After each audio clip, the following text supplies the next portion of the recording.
Hello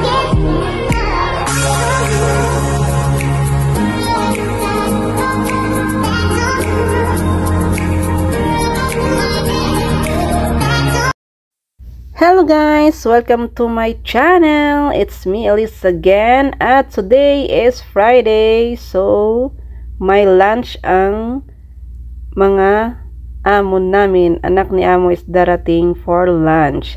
Ayan, yung mga lagayan ng ulam namin. One side lang yan kasi sila lang naman. 12 lang kasama na yung mga bata. Yan, mga plates. Blue plates yung ano namin ngayon for today's video. Yan. Ayan, nahilo ako sa kakaikot guys. Samahan nyo ako sa pag-prepare ko. Ayan, punas-punas muna tayo guys kasi hindi yan daily plate. Daily plate? Kayo nang bahala ha.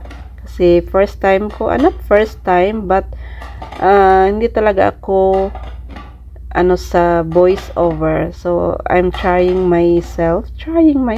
Hahaha. Hindi, tinatry ko lang kasi minsan, alam nyo guys, minsan, hindi talaga ako makapag, salita sa video ko kasi, minsan nandyan si amo, maririnig niya. So, syempre, kailangan din nating magrespeto sa amo natin. Kahit okay lang na mag-cellphone tayo, pero kailangan din natin na yung limitahan ba yung natin kasi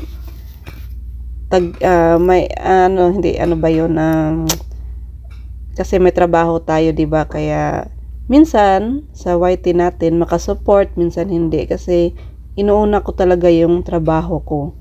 So pag may time talaga ako na hindi niya makikita, kaya minsan nagmi-mute ako para at least makasupport lang naman ako. Kasi sa room niya talaga, walang net doon. Meron siya 1 bar, ganun. So, kailangan mo pang magantay na iikot yung signal. So, kaya hindi ako masyadong makaka-support pag andun ako sa kwarto niya. Ayan. So, ready na natin ang mga soup bowl. Yan. At saka yan pala yung mga silver spoon namin, fork and knife. Yan, ginagamit lang yan pag may bisita or something special na sa mga anak niya pag andyan lahat.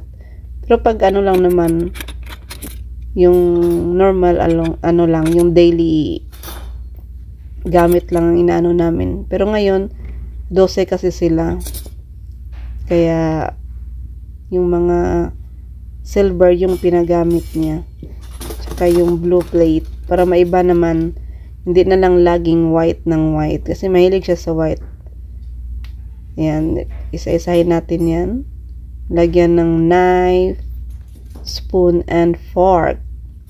Yan, dito pala sa guys, sa Saudi depende lang, mostly ata mayayaman lang yung nagti-table, yung iba kasi lang, yung sa sahig yung parang budol fight, ganun lang yung nila. Pero sa amin din, hindi ko naranasan dito na mag-budol fight sila, yung parang budol fight tawag sa atin. Mesa talaga sila.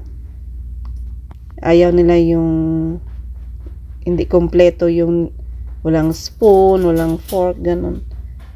Masiselan din yung mga anak ni amo. Ayan, dapat lang, 8 lang dyan. Gusto nila 12, edi magsiksikan sila dyan. Gusto nila kasi yung parang magkarap-harap sila, magchika-chikahan, magkakapatid, ganun. Yan ang nila eh.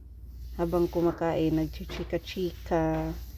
Pero actually, mga bata lang naman nakadagdag dyan eh. Kaso lang yung, minsan pag hindi mo binigyan ng hindi ka naghanda ng upuan ng mga bata,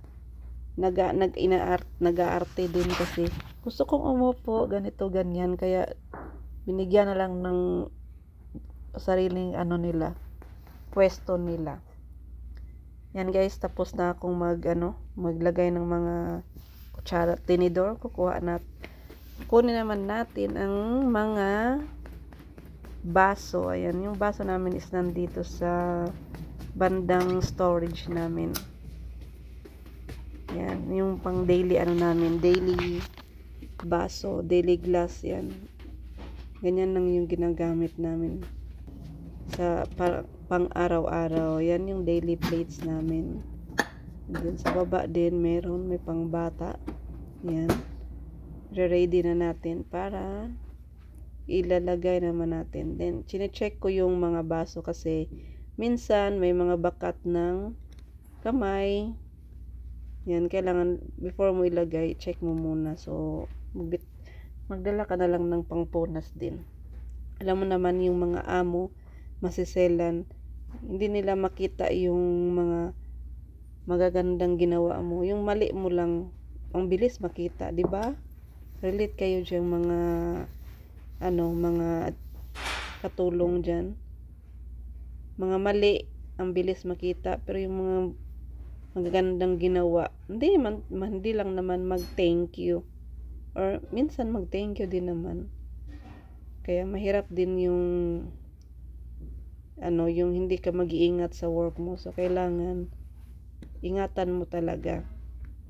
Kailangan mabusisi mo ring isa-isahin, i-check, baka may buhok, baka may mga bakat ng kamay. Kaya ganyan ang buhay ng mga OFW, lalo na sa Middle East. Ayan guys, malapit na pala akong matapos for today's video. Thank you very much naman sa mga nagsusupport sa akin channel. Bye-bye!